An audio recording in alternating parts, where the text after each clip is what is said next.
What's poppin'? This is Let's Talk Ball Live GEGP Wednesday, February 26th. It's the late night. We're pulling up, talking all things what's happening with you, MV Prof.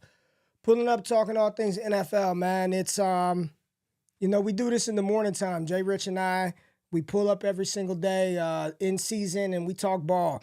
Every Monday on Wake Up. And as we're getting to this combine draft process, there's so much good shit to talk about, right? There's so much stuff coming out from the NFL scouting combine, the NFL world, GMs, coaches, everyone's talking, speculation. Like it's a beautiful soap opera and drama that is the NFL. So I'm not committing to doing this every single week. Wednesday nights work out well, but I just want to talk ball with the people, man. So holler at me in the comments. If you're here chilling, vibing, pulling up, we're just going to talk about what we're hearing, what we're seeing. And let's get it. And you saw in the thumbnail, Travis Hunter, that's a lot of the talk right now. Scouting combine, Travis Hunter. We've all been trying to figure out where's he going to play, what's he going to do. And it seems like we're not going to have any answer. Like team to team, it's going to be very, very, very team dependent when it comes to Travis Hunter. So what I'm going to do as we do this, we're going to pull up the old Twitter timeline, read through what people are talking about, what people are saying, and just vibe with it from there, man. Vibe with it from there. Y'all need to peep Elijah Badger, wide receiver from Florida. Yeah, he's a good receiver. Elijah Badger. So the first tweet, news, information piece that we saw about Hunter, and who knows if these people are legit or how credible they are, how aren't they? But it's interesting the narratives around some of these players. So right here, this is from, let me pull it up. This is from Destin Adams. I don't know who Destin Adams is, right? But I talked to multiple scouts this week in Indianapolis, and all but one have said their team is listing Travis Hunter as a wide receiver on their board. I've been on record for a long time saying that I think he is a better wide receiver today than he is defensive back, right? I said he is a better wide receiver right now than he is cornerback. That ain't to slight him in any way, shape, or form. I think Will Johnson is the best corner in the class. I believe that Travis Hunter is a unique unicorn, special talent that has the ability to play both ways, that has elite ball skills, closing speed, all of that. But I think he's a better just natural playmaker going to get the ball. That's some of the things that makes him so great. Playing receiver, those skills translate at defensive back. Closing speed, ball skills, tracking ability. He's incredible at that. Even on plays where he's beaten by a wide receiver, he's got the closing speed to combat that and to negate that type of play. It's just interesting to see, and there have been multiple scouts, multiple people in the combine who have said Hunter wide receiver over corner. I believe it's the Titans view him as a defensive back first, but the Cleveland Browns, at least what their GM said, is we view Travis Hunter as a wide receiver. So this is going to be interesting throughout the entire process. And if I were Hunter and I were Hunter's camp and I were the team that's going to select him, you wouldn't know either. You wouldn't know what damn side of the ball he's playing, how much he's going to play, if, what, not. I wouldn't tell anybody. When we line up to take the field in September of 2025. What do y'all think, though? Like, where are we at with Hunter, the wide receiver versus corner? Yo, Ray, if you check the combine props, combine props on PrizePicks dropped. They were sharp this year, a lot sharper than they have been in the past. I'll say that. They were a lot sharper this year, and if you caught some of that early value, you smashed. If you were in our Discord, you caught some of that early value. They had Matthew Golden at a 4.31. It's crazy. What are we doing? Had him faster than Isaiah Bond. Caleb Johnson, 4.48 to start. They bumped him down to 4.45, so we got some of that. Good evening, folks. What's happening with you? Alan? What's up, Alan? No, we don't want the big stuff. Nathan in the building. Good idea for the Patriots to trade back a bit to a QB needy team and get Tep there. We'll talk about Tep, man. We're going to talk about Tep McMillan as well, because I don't know where we got in the process where McMillan became a bum. I mean, Mel Kiper mocks him 22 overall, and then you think the dude was a flat out bum trying to play wide receiver. Mel puts him 22 to the Chargers, and you think the dude is a flat-out bum. I don't know what it is. You got a wide receiver that from the time he stepped foot on the field at Arizona, 700 yards as a freshman, playing with Noah Fifita, what do you have, 1,400 yards as a sophomore, 1,300 yards at Arizona? If he would have done that at any other school not named Arizona, USC, Alabama, Tennessee, hell, we're people pumping up damn Jalen Hyatt to the high heavens, and now Ted McMillan is, not worthy of top 10 capital, not worthy, maybe not, but this idea and this notion that he's a subpar receiving prospect, I just don't agree with that at all. So the Pats, them taking Ted at 4 never really felt realistic. He's not that caliber of a receiver. Yes, New England needs a receiver. They need pass catchers, but you don't take, at number 4 overall, you're taking Jamar Chase. Hell, even Devontae Smith, you're taking a Heisman Trophy winning receiver who had 2,000 damn yards in the SEC. You want to take that player top 6, top 10, fine. Ted's incredible. Should he be a top 5 pick? No, I don't agree with that. So probably slotting where he's appropriate, but that doesn't mean he's a bad player.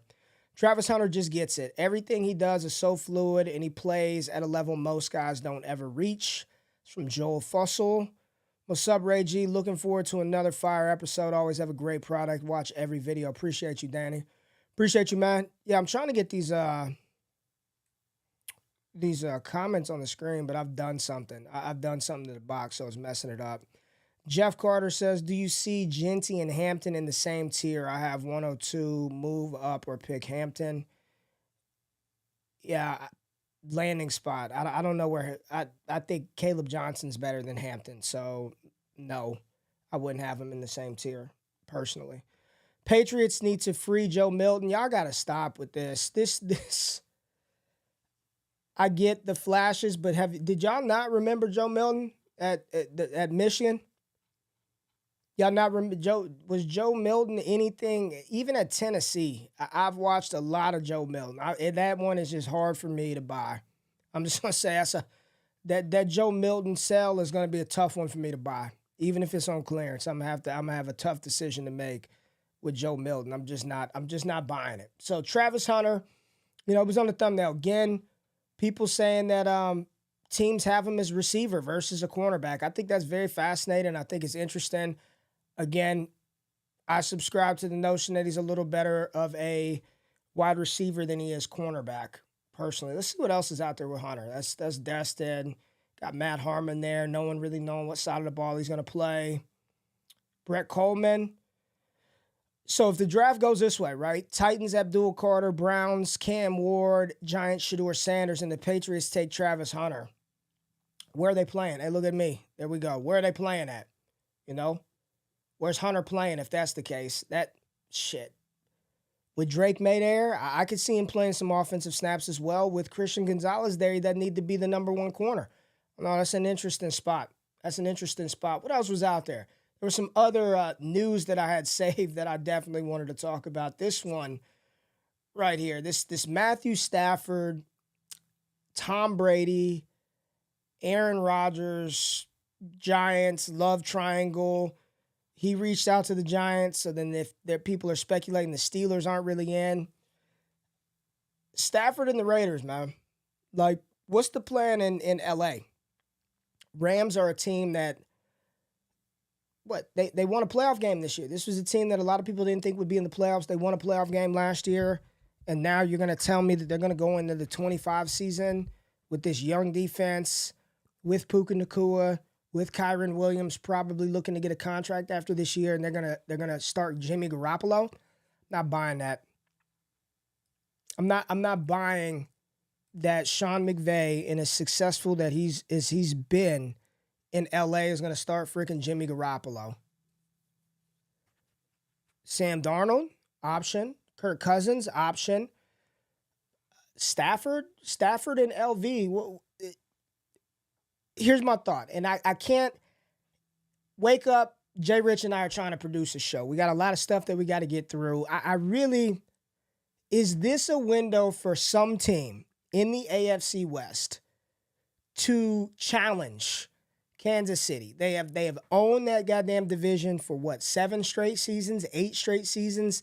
they've owned the AFC West. You had the Denver Broncos take a step forward with Bo Nix.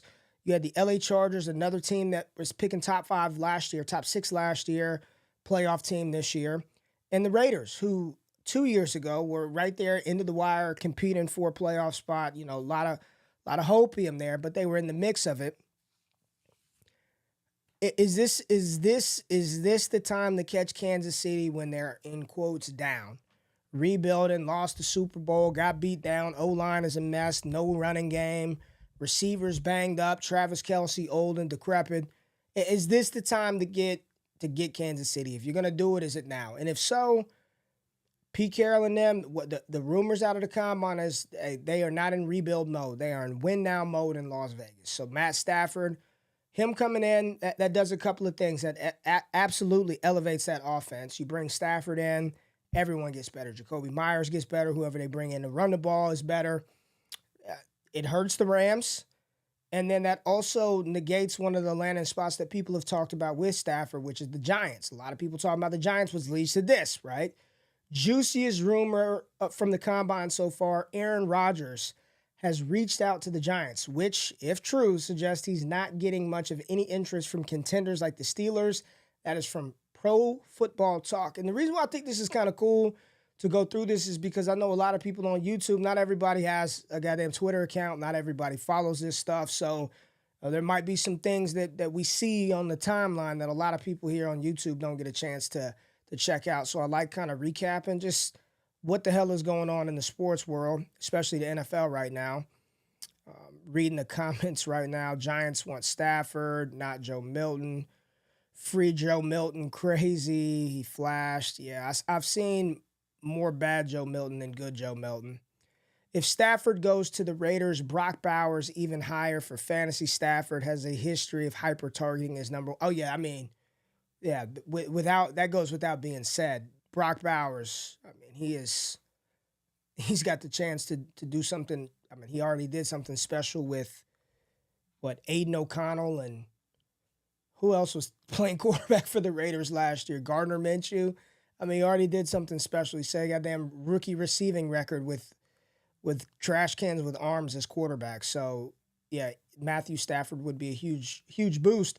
But Aaron Rodgers, okay? Rodgers reaching out to the Giants, and then right underneath it, everyone's favorite insider, and I use air quotes and say that sarcastically, Dov Kleinman. Aaron Rodgers would prefer to play for the Rams if Matthew Stafford is traded and would bring Davante Adams with him if the Jets release him. Okay. So Rodgers dictating that he and Adams are a package deal. Cool. I don't know what owner or GM would sign off on if they didn't want Adams, which I would, but it's just interesting that he's dictating that now without a job, but okay. How will you feel about Rodgers in LA? Rodgers with Sean McVay and that offense with a strong running game, offensive line, it's better than the Jets, I believe. I believe the Rams have a better offensive line than the Jets. They got draft capital. They got a strong defense. NFC West, Cardinals, Seahawks, Niners are going to be tough, but the Rams could be right there. I don't hate the fit, especially if this were a situation where, let's just say, the Rams drafted a developmental guy later. Rodgers isn't going to do any mentoring, but I would love for them to have a plan after Aaron Rodgers. I don't think Rodgers is the long-term answer. And is he any more equipped or better at getting them to where they want to go, which is the Super Bowl, than Matthew Stafford? Maybe, I don't know. It feels like you're just swapping out one for the other. I don't know how much more this move would make the Rams a contender. Getting Davante Adams, hell yeah. That would be dope. Mogg says his diva attitude is going to have to go. Let me see if I get these comments work. I don't know what the hell I've done, but let's just... There we go. To a degree. There's Moggs right there. There we go. I don't know what on earth I was doing with the damn comment boxes, but I've got it fixed. There we go. Stetson Bennett isn't a plan. Somehow I'm on the stream. No, Stetson Bennett is not the plan. Yeah, hit the like button, man. We got a bunch of people in here. Hit the like button. It's on. It's on. I'm on X too. I'm on X. Throw it on X. Yeah, appreciate it, Carl. Appreciate you. 37 for him. He's been playing for a while now. McVay likes to play faster paced offense. Rodgers has been historically slow paced. Yeah, I mean, Terrell, here's the thing. Rodgers is going to do whatever McVay says. Like, Rodgers ain't dictating shit anymore at this stage of his career. So, however McVay wants to play, Rodgers is going to have to conform to that if that's where he wants to be. Allen said Rodgers needs to find a unit room and think it over real hard. In LA, Allen is saying no thank you with Rodgers in LA. Okay. Well, let's just stick with the QB news because this was an interesting one. So this was the first one that popped up. Nick Underhill, where's it at? Right here. Here's it. Nick Underhill, who does incredible work with the Saints, man. He does incredible work down there. He says it sounds like the Saints plan to keep Derek Carr at quarterback, which I don't know if you're surprised, but I'm not. I'm not surprised that they're going to go with Derek Carr, at least to start. Mickey Loomis said they feel that they got a QB they can win with. Okay. Kellen Moore, the new team's head coach, said the team feels fortunate to have Carr. I'm sure you're fortunate to have a veteran quarterback. Moore and Carr have met. Sounds like it went well. Still have some contract stuff to figure out. They also played against one another in college, just FYI, when Kellen Moore was at Boise State and when Derek Carr was at Fresno State. But plan is to keep Derek Carr at quarterback. And a little bit later, this is an even less credible news outlets, and I am using news and press lightly in today's age and time, but it's information, and I like to talk about shit that we see because you never know. NFL is a crazy place. It's a crazy world. We get this one right here from everyone's favorite account, NFL Rookie Watch. And for those of you who don't have an X account, this is not very credible, but there's a lot of hot takes that come from this account. So here it is. Talking about New Orleans, Spencer Rattler is reportedly gaining significant steam to become the Saints' full-time QB1 next season. Saints executives are reportedly enamored, in quotes, with Rattler and see a potential long-term future with him as their franchise signal caller. Let's continue to read. There's more. Multiple NFL coaches were reportedly extremely impressed with Rattler's progression through last season. The Saints are reportedly very interested in taking either a wide receiver, running back, or tight end at the top of the draft to support their young signal caller. The Saints QB turned some heads around the league. I don't know what Spencer Rattler's end of the season numbers were. I got no clue. I'm not even going to look it up. But I remember watching them play, and I think it was the Saints-Niners game. Was that week 16, week 17? It wasn't week 17 because the 49ers played the Lions, I believe. But one of those later games, maybe it was week 18. I remember just watching, and he was making some throws, and maybe it was the Saints-Bucks game, Saints-Bucks. But I'm watching Rattler, and I'm like, there's never been a question of his natural arm talent. He could sling the rock. That's why he was a 5-star recruit. This is why he's one of the highly touted high school prospects in the country. Played at Oklahoma, played at South Carolina. I got a chance to meet him at the Senior Bowl. Loved his demeanor. Just really, really enjoyed talking to him. But there were some flashes. Are there QB of the future flashes? Long-term future? Is there franchise signal caller? I'm not going to go that far. You know, you got a brand new head coach, and I believe the Saints have a new GM. Don't quote me on that, but I believe they have a new GM.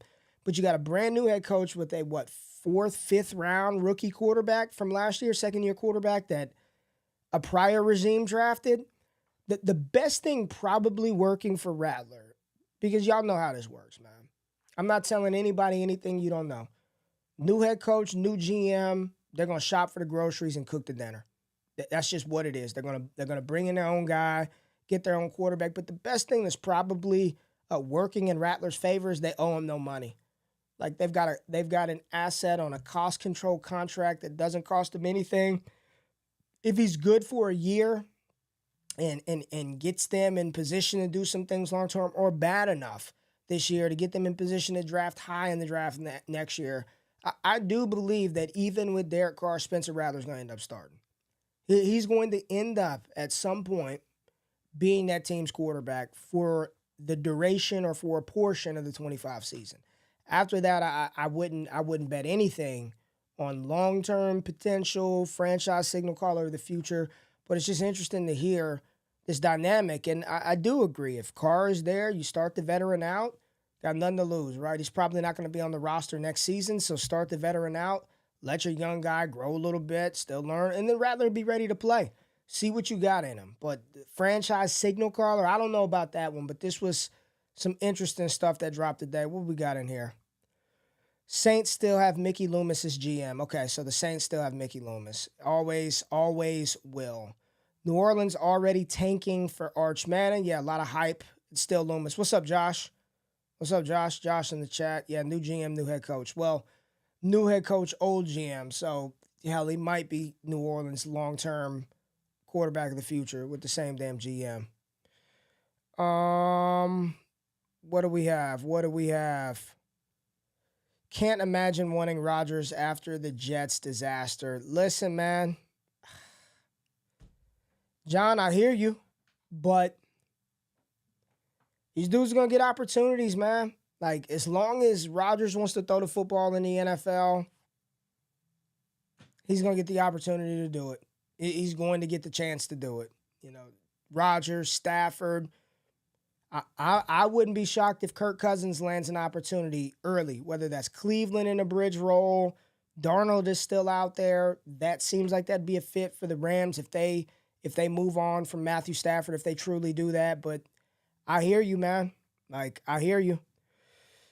What are we saying? Not to mention McVay will build it around Rodgers to maximize his weapons. Reggie, London or JSN in a startup? London.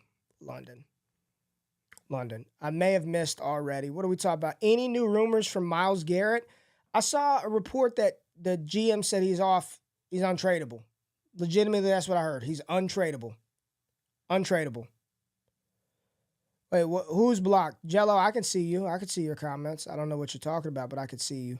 Moore has more leverage in keeping Carr until the bad contract turns team friendly than forcing a new QB in the role if he doesn't like any of the available guys for the team. That's from Joel. Appreciate you, Joel.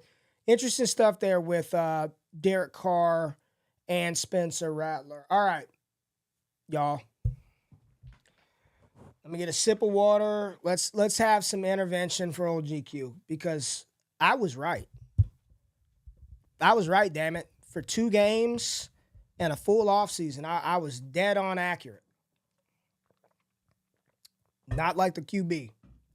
But here's one that is we saw this coming, man. We saw this coming. So Stephen Holder, this was from yesterday. Stephen Holder is summarizing Colts GM Chris Ballard's comments on Anthony Richardson and the open competition, if y'all missed it, but open competition apparently going down in Indianapolis. This is Stephen Holder's summation of what he heard from Chris Ballard. My 2 cents. I'll be surprised if AR isn't the opening day starter because A, the QB market is awful. The Colts still clearly want AR to work out, okay? Ballard kind of acknowledged the first point when he said it's got to be the right guy to create a real competition. Perhaps that might be a challenge. A final point, Ballard specified that they are open to all avenues in acquiring said QB, free agency, trades, and the draft. Now, Stephen also talked to Colts QB Anthony Richardson's agent, Derek Jackson, today, who made it clear. Now, this was from 6 hours ago.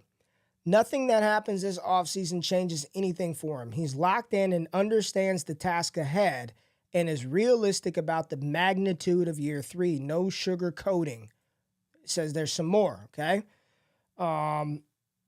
Ballard referenced this when he talked about the voices Richardson is hearing. He's got a good agent, tells him the truth, yada, yada, yada. A bunch of yes men around Anthony Richardson. But A-Rich is on the thinnest of ice, the thinnest sheets of ice that water can freeze into. That is what he's on. It's wild to me that, you know, the more I dive into like the NFL scouting world, and I don't want to be a scout. I love the draft. I love the player evaluation side of things. That is not my desire to be a scout. I want to be knowledgeable in this game. I want to be able to entertain and just talk ball, talk about the game of football and be knowledgeable about it, know more about it, understand the inner workings, and use some connections to make some entertaining content for y'all. This Anthony Richardson thing, he was a very raw, toolsy quarterback coming out of Florida a couple of years ago.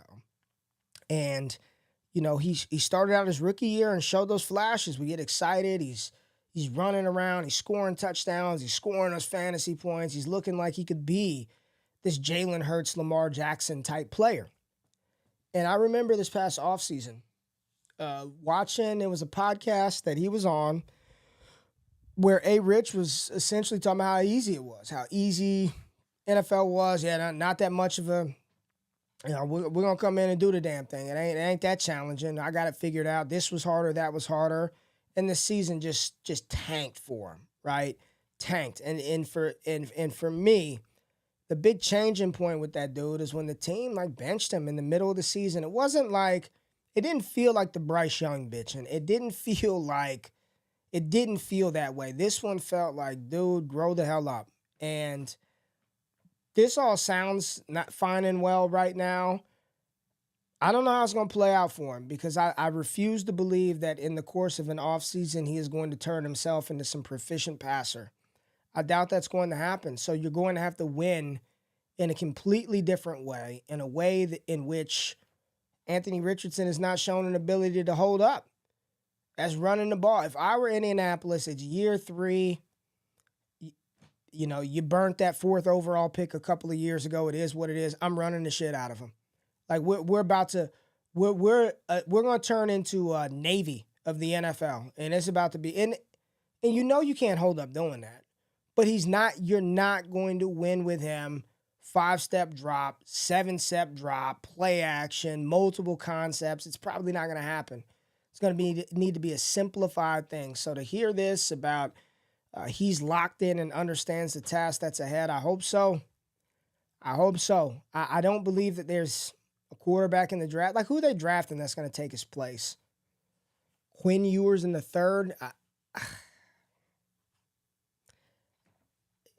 Same problems, just different skin color and different ways that the problem presents itself. You know what I'm saying? No, thank you. Tyler Shough? No. I don't think there's a QB in this draft that's actually going to come in and push him out of the starter's chair. If anything, is going to be A-Rich pushing himself out. You know what I'm saying? It's going to be Anthony Richardson pretty much getting himself up out of the paint by his play, by his work ethic, all that other shit. So talk about the Titans in a minute. Let's hit the chat, though. 752 people here. 30 minutes into the show. I appreciate you pulling up. If you're watching on YouTube, let's talk ball. We're just talking ball. Engaging with the chat.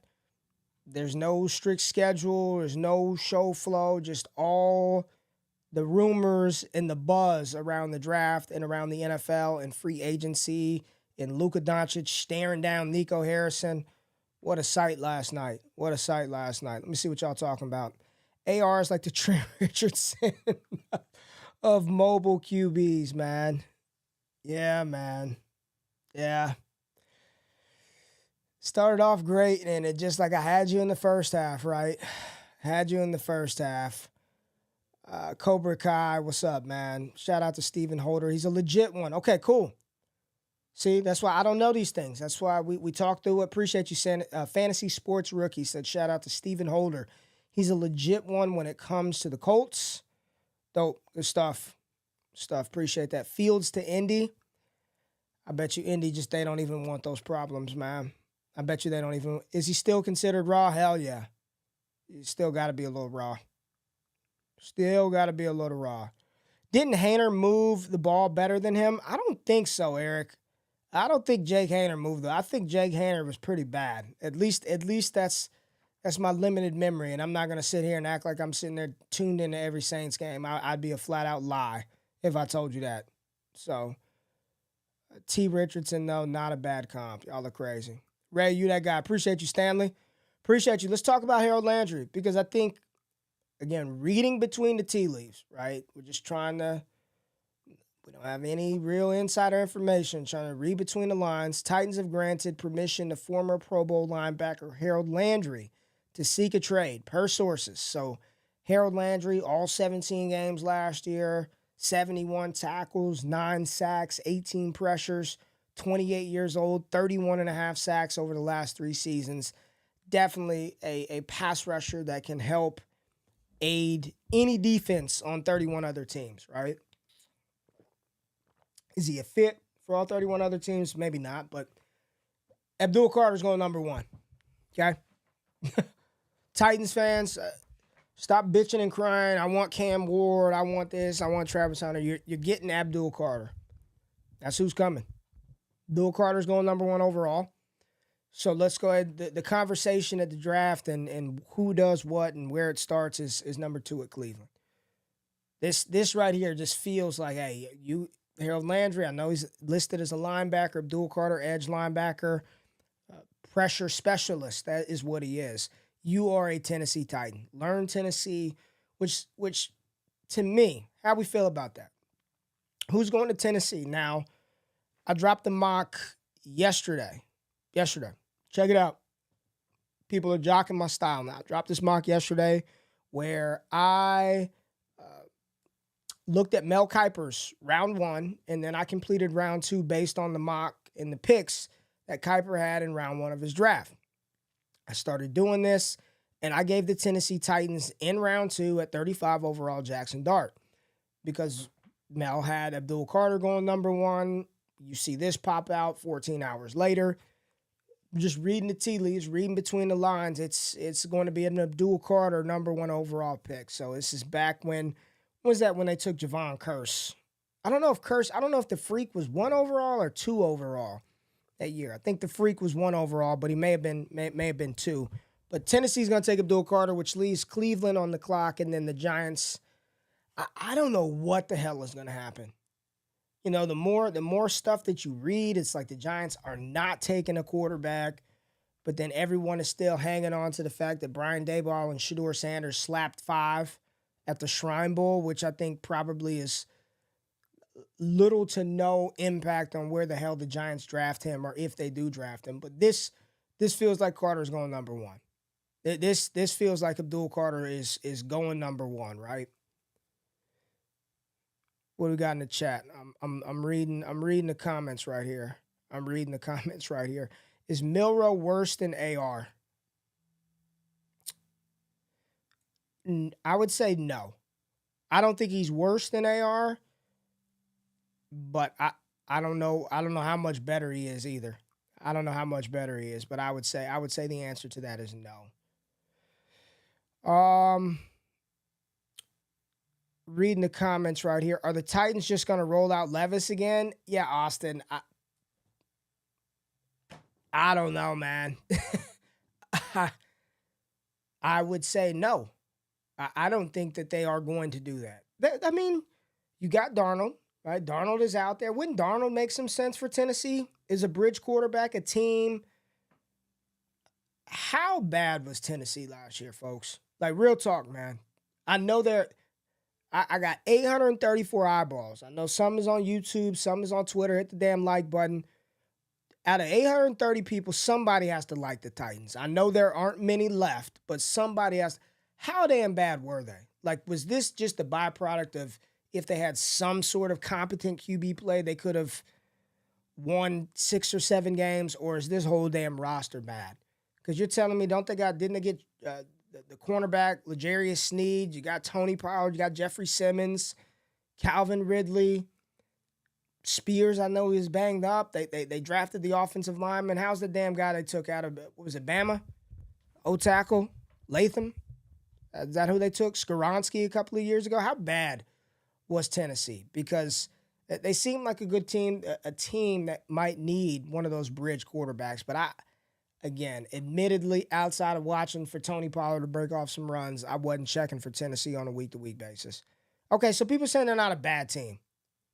Stanley said, they're picking number 1 overall, right? You're telling me they're not that bad, but they're picking number 1 overall. So I needed to know on the badness scale, are we talking about, the Jags of the past, or is this just, Not that bad. Amber7 said Titans not a bad team. It is a weak division, good run game. I hear you.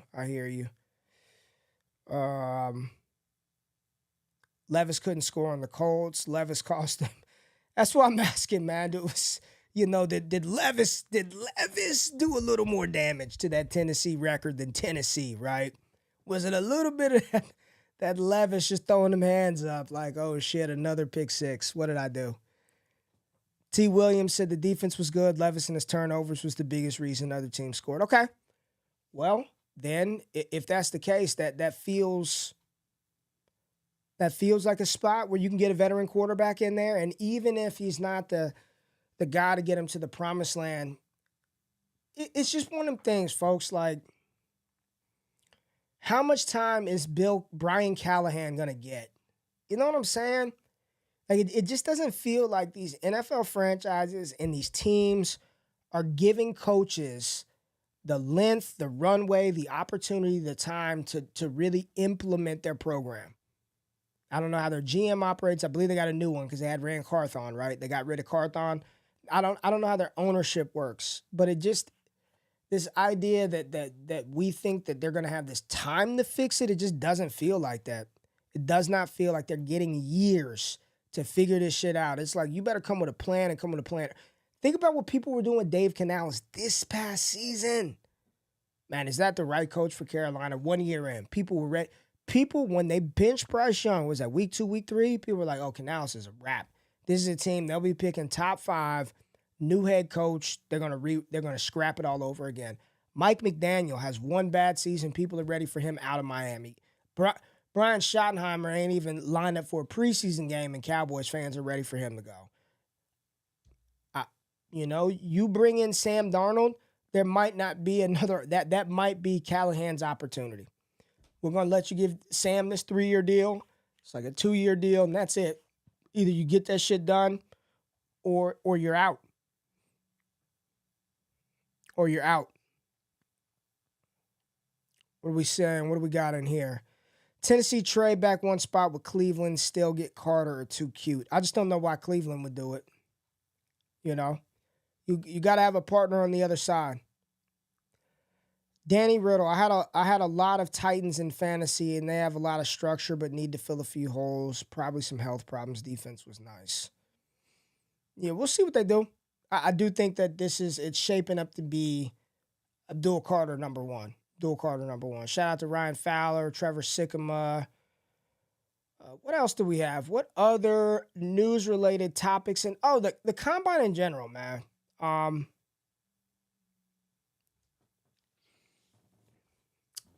So Scott Connor, and I got to show this, man. Shout out to Scott Connor. We're going to the main page. Scott Connor tweeted out something earlier, and it was a part of a conversation. Anthony Amico says, I'm begging the NFL to incentivize combine participants to, actually participate. Scott tweets out, they won't. They, as in the NFL, expect players to fall in line. Those days are gone. It's the NFL's privilege to have Ashton Jeanty there, not the other way around, which sparked me to quote tweet that. And I want to talk about this here. This is the shit I love talking ball. I just want to talk football all the time. My 5-year-old is into it. I'm talking damn football with him. He's watching WWE, telling me one of the Eagles are on damn WWE. Watching Liv Morgan. As we move forward in this era and age of athlete in NFL, I expect more and more players to opt out of the combine, control their narratives. It's the NFL's privilege to have these guys show up and participate, not the other way around. Interesting conversation. If you guys hadn't known, there are a lot of top prospects not doing shit at the combine. Shedeur Sanders, I doubt Cam Ward's going to do anything, but nothing official has come out yet. Walter Nolan, I believe, Michael Williams, Tyler Warren, Ashton Jeanty's not doing anything. Don't know about Hunter or anybody else, but you're seeing more players opt out of the combine, and I think that we are at the start of this. Everything that's happened with NIL, I think it's great. players 1,000% should be compensated for their name, image, and likeness. When I was writing my dissertation back in 2012 at St. John's, man, I wrote it on student athletes being employees of the institution, not just student athletes, that they should be paid, that they should receive some sort of medical benefits. And now you fast forward, 14 years from then, 14, 13 years from that date, now we're here.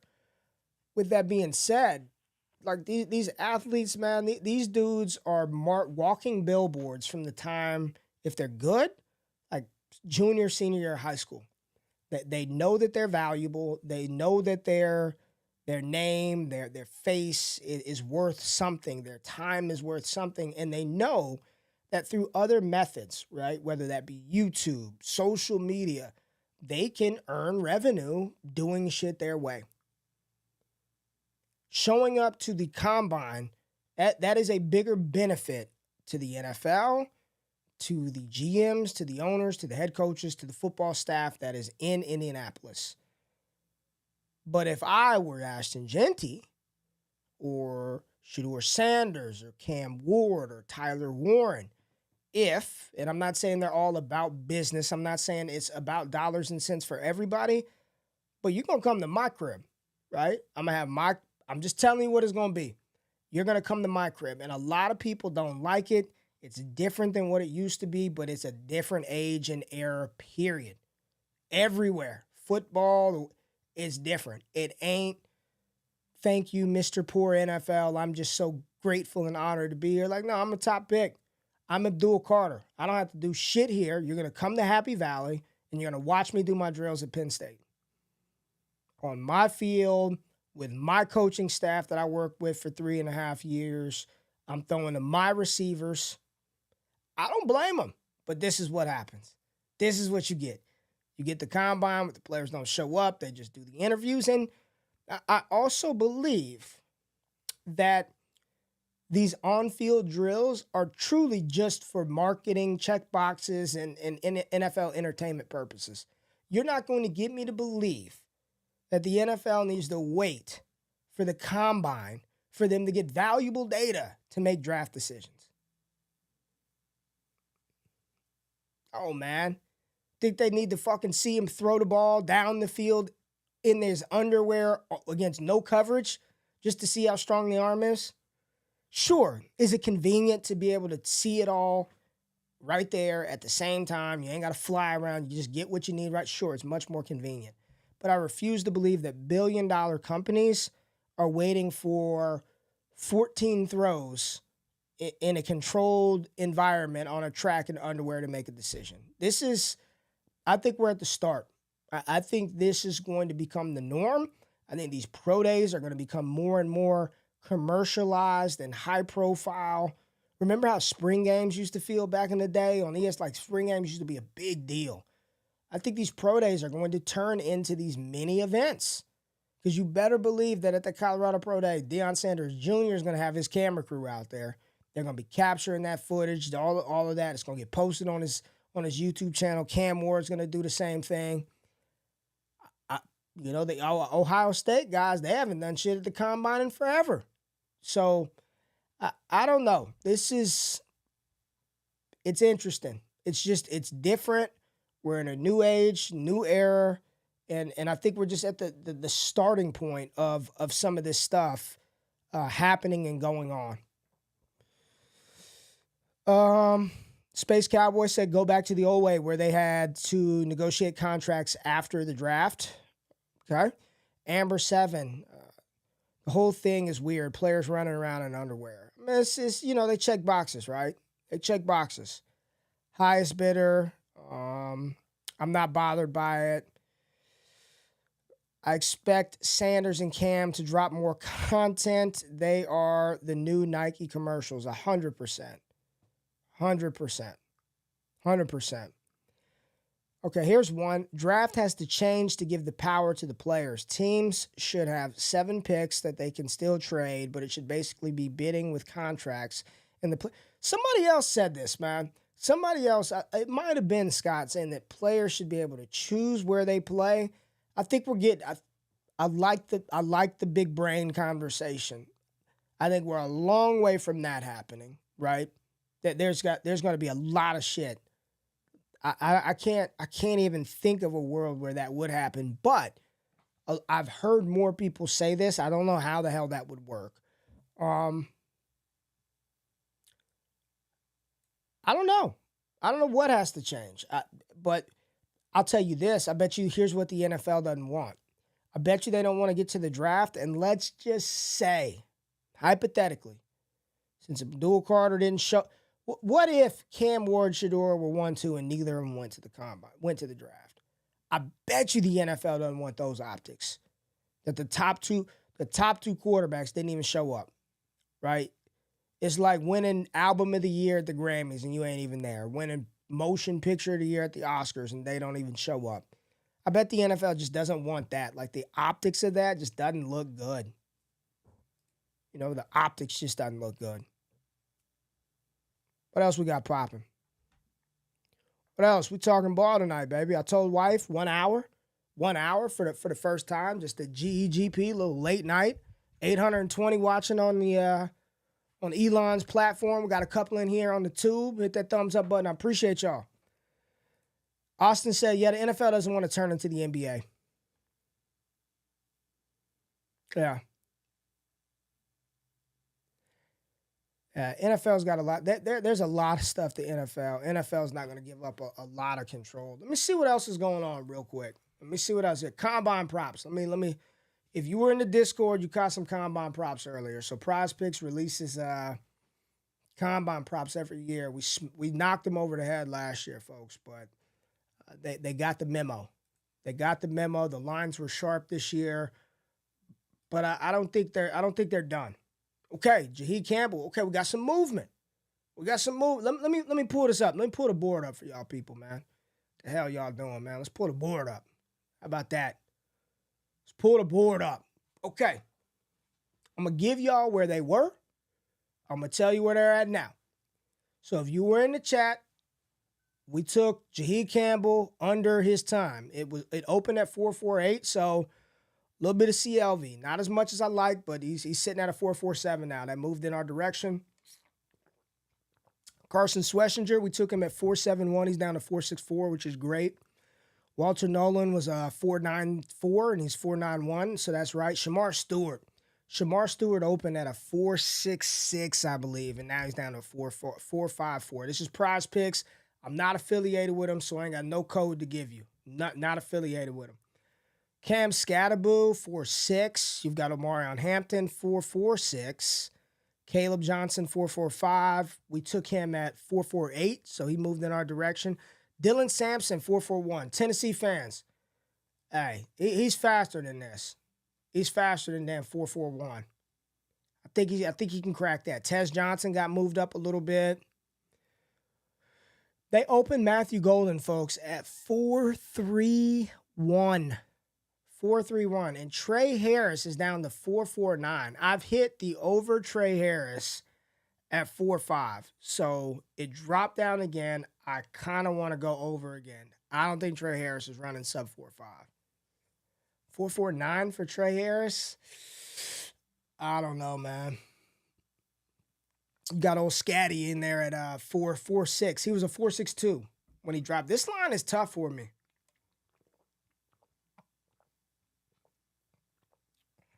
Everybody gets mad because I called him Toby Gerhart during that Texas game. I mean, he was stank in the first half, and he was fucking fantastic in the second half. And Toby Gerhart actually had a decent season, so. But I was probably a little mean. 4.6. That's a tough line for me. Milrow was a 4.38. They moved him to 4.4. Okay, I'm glad I did not touch the under Milrow. And then they got Jalen Walker at a 4.47. They need to get some more lines, man. They ain't got a lot of lines up on Prize Picks right now. There's not a lot of value left on Prize Picks. This is what I wanted to talk about. Peerless Beard. This is what I want to talk about. He said physicals and interviews, getting a lot of players in one place, really. What the combine for just happens. Football junk turns it into something NFL could get rating. I asked a couple of people this. I reached out to some folks privately, some people in the NFL draft space, because I was thinking that with all these players opting out, I was like, I bet you The team interviews probably mean more to the evaluation process than we can ever account for. You know, again, if I can turn on the fucking film and tell you Ashton Genty is good, so can a professional GM. So can a scout whose job is to do that 24/7, 365. We can do, but the thing that the tape can't teach is that personal interaction with somebody. You know, we sit back a lot and we just look at these cats as like football players, right? They just play football. You know, it's like Madden. Just swap them out, play football, wake up, live, breathe, and go play football. And the reality is, football is their job. It is an entertainment tool for us, but it is their job. That is what they do week in and week out, day after day. They clock in just like you and I put on our pants and go clock into the job. You need to know how that player is going to fit or that person is going to fit in your culture of your company. I bet you those interviews are vastly important, so fucking important. And we will never be able to truly quantify how valuable that is. You know, we're freaking out that Shedeur isn't throwing or Tyler Warren isn't running when really the NFL is like, cool, that would have been nice to see you do it, but we'll get that chance because we're going to go to your pro day. We'll see that. We got the tape, we got GPS, we got measurements. But the thing that they can't measure is when we're sitting in a room with you and pressure is on and we're firing questions off at you, how do you respond? How do you handle yourself? What's your body language? What's your demeanor? And we've all been there. Every last one. All 1,000 people that are watching this, we've interviewed for jobs. We've had interviews where you're sitting there like, damn, that's a tough question. Or, you know, you got to think on the fly, critical thinking skills on the fly. I bet you that is so much more important than is this guy going to do the vertical jump? You know, goddamn broad jump. When have you ever seen a football player stand still and just jump forward? You know, sure, it measures explosiveness, but come on, man. Like the interviews, like that probably right there tips the scales and weight on whether we should draft this player or not more than a lot of this other bullshit that we look at. Just my thought, theory, and opinion. Asked a couple of people in the scouting game, and they were like 1,000%. Like those interviews mean so much for those players in the process and those teams. You know? Thank you. Football is their job. These boys need to clock in at the combine. I mean, not yet. It will be, but not yet. And at that spot, it's kind of like the job fair, right? Like you want me. You want to draft me. I don't get to pick you. You want to draft me. I get both sides of it, Austin. I totally do. I get both sides that should they show up and do it? As long as I show up and interview, I don't have to run around. And the more that when I think back to it, did Marvin Harrison do anything? I don't even think we got official height and weight from Marvin Harrison. I know for a fact Devontae Smith didn't do a damn thing. We didn't get official anything from Smitty. I don't think we know how tall he is, how much he weighed. He damn sure didn't run. Didn't lift anything. There was no 225 bench press at all. Smitty ain't do nothing. He said, turn on my Heisman Trophy winning tape, draft me where you want to draft me. I just feel that this is going to be the path we start to see, that they're not going to go acquiesce to the NFL and just show up at the combine. What's up, Moggs? Ray said, I need to get into a startup with you, big dog. Moggs, I ain't done a damn startup in so long. You'll probably wipe the floor with me right now. You got to let me get out of draft season, Moggs. Let me get out of draft season and we'll talk about it, all right? I promise you, dog. Saquon jumping backwards. Yeah, Saquon is 101. One of one. Dr. B. Harris, what up, Doc? Doc said, what we are really struggling with is being oblivious to the fact that owners and are in these GMs' ears on picking players as well. Account for that on draft night. Yeah. And I know for a fact there are some specific examples. I will not name team. I will not name player. I will not name scout. That in the middle of a draft, war room, everybody was usurped by the owner who was not there at the time, was somewhere else, incapacitated, busy doing other things and put the call in and said, make this pick. At least that's what I've been told. And all the work the scouting department did, all that shit, just doesn't matter. That's who we're taking. Yeah. Appreciate it, man. Love your content. Love you. Love you, man. Appreciate you, Zeus, for pulling up this evening. Assurances, green room invites. This is the thing, right? Like, and maybe this is a bad comparison because it's two different sports, and the monetary compensation is different. But how do you incentivize a bunch of just millionaires? More millions? You know, do we really want to get to a point where we got to pay you to I mean, we already pay you to entertain us. That's part of it. But do we are we paying them to show up to combines, to try in all-star games, or you just say fucking and cancel it, right? You know, green room invites, assurances. I don't know. But what precedent does the NFL or the NBA, what do they want to set? What direction do they want to go? I just think it's hard to incentivize these people who, for me and you tell me you're going to give me $50K to show up, $10,000 to show up, all of us would be, shit, I'm on the first thing smoking, let's go. But for somebody whose money is already at that level, it's scalable. It'd be like somebody saying, you know, Ray, we'll give you $100 to go do it. I'm like, I'm not really doing that for $100.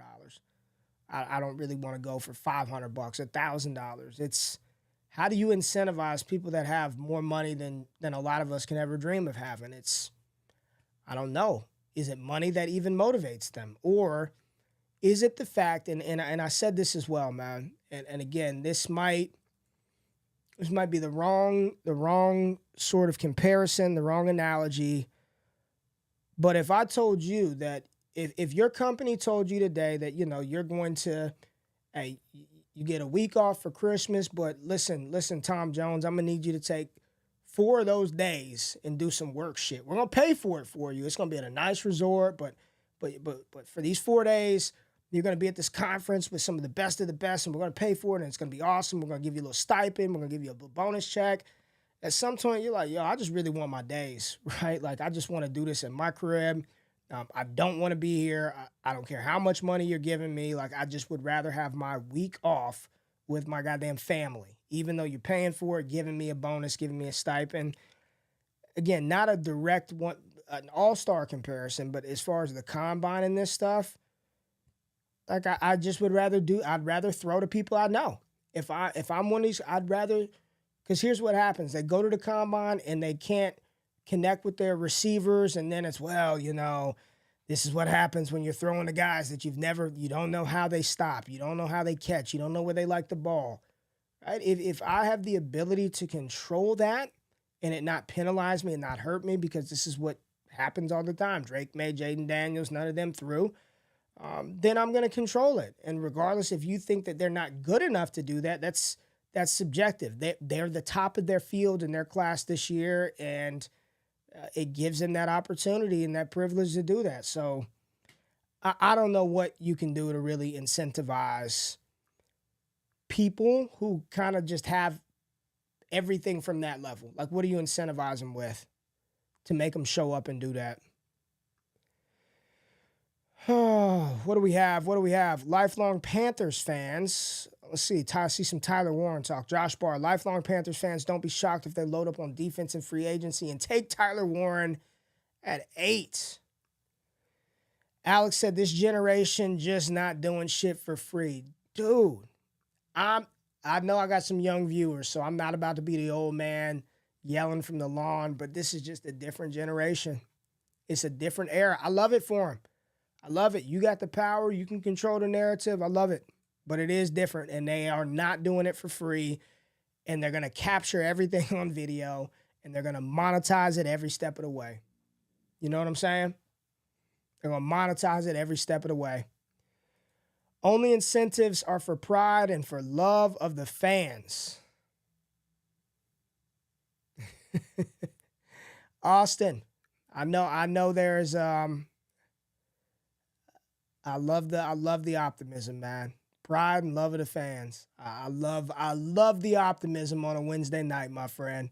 I love it because I don't know how much damn pride or love for us there truly is from them cats. There's a love for that paycheck that gets clocked every single Tuesday. But I don't know about that. Micah Micken says, why is everyone talking about Fannon's weight and when Evan Ingram and Jordan weighed less? What do we got? Is there some combine news? Where's weight coming from? What do we have? I'm scouring the X-Men 97 not coming out until next year. Woof. Why? Why are they doing it for a goddamn cartoon, Disney? Put X-Men 97 out this year. I don't get it. Why? Yeah, I'm not seeing anything with Fannon's weight. Let's wrap with Kuiper's mock. Y'all saw Kuiper's mock. If you didn't see Kuiper's mock, look at my video. I did a mock off of that mock. Omarion Hampton, round one. Round one, Omarion Hampton.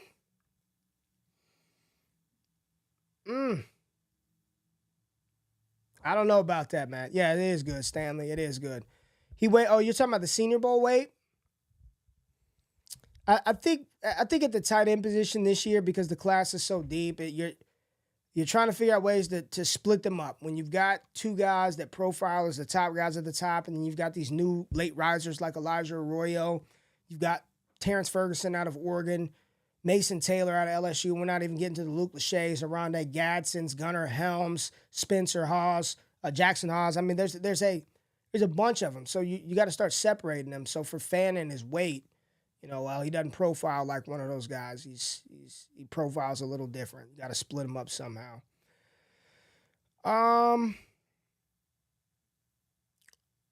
Cody Smith said, love how it's just this generation. Of course, the cap is going to get to be $300+ million in 5 years, and players can easily make more off the field than on the field. Like, come on. Obviously, it's different. Yeah. Here's one. I think we are all a little starved for NFL, so we want some action.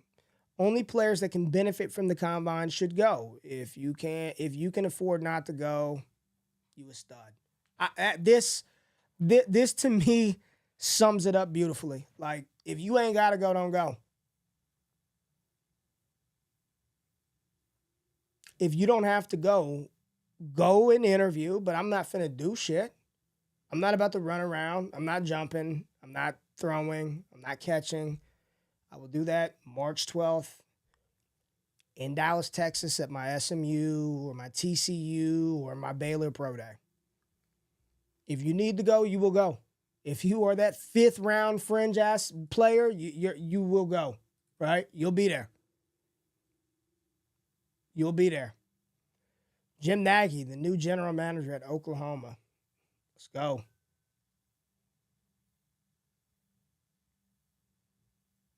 Is this Jordan Schultz of Fox was verbally accosted by Ian Rappaport of the NFL media at Indianapolis Starbucks on Wednesday afternoon. A report was made to NFL security, which is investigating. That is how we will wrap it up. Jordan Schultz and Ian Rappaport beefed up at the Indianapolis Starbucks. And I'm not bullshitting y'all. Look at this. I'm reading it straight off of the thing. Straight beef at Starbucks. Combine time, man. Combine season. Props, Starbucks beef, Rappaport, Spencer Rattler, NFL. It's the drama does not stop. I'm loving it. I'm loving it. And Joe Milton is on my timeline again. Joe Milton is on my timeline again. All right, folks. I think that's it. I think we covered everything that was in the news today. I appreciate y'all pulling up. James says squabble up. Mog's in the building. Yeah, Chris, we got that. Abdul is going to Tennessee. Get ready. Abdul is going to be Tennessee. Running backs won't get paid.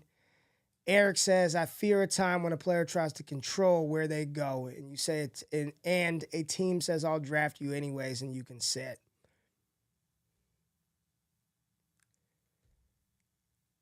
F around and find out. Is that what they say? Is that what the young kids say? FAFO. We might be nearing some of that. So appreciate y'all pulling up again. I just want to talk ball sometimes. Just there's so much stuff going on. I'm pretty sure like y'all, a lot of y'all try to stay off social media, don't have this stuff, don't follow these things. So some of these nuggets that we're getting, some of the information coming out of Indianapolis and out of these news spaces, like it's fun. It's good to talk through. So tomorrow, pull up Bleacher Report. Jay Rich and I will be on Bleacher Report tomorrow evening talking through NFL Combine as well. So make sure you're tapped into the Bleacher Report app. You can follow us on Bleacher Report. Their YouTube channel will be on every Thursday. NFL Live. I've got mock draft, NFL Draft Combine stuff popping up. I'll do some post-Combine streams. So my kiddos got baseball this weekend and all that other stuff, but I'll be doing some post-Combine recaps, and we'll see if y'all like the evening time stuff. Maybe every Wednesday night, Sunday night, since there's no football, we get on here and talk ball. So just do one thing, show some love. If you're here, hit the thumbs up button for your boy. If you're watching on X, do the same thing if you can. Go to YouTube, subscribe to the channel. Let's grow this thing. Let's talk ball. Enjoy the Combine, and I will see y'all tomorrow night. So we'll be doing a post-Combine stream tomorrow night, and I'll see y'all on Bleacher Report. Y'all have a good night.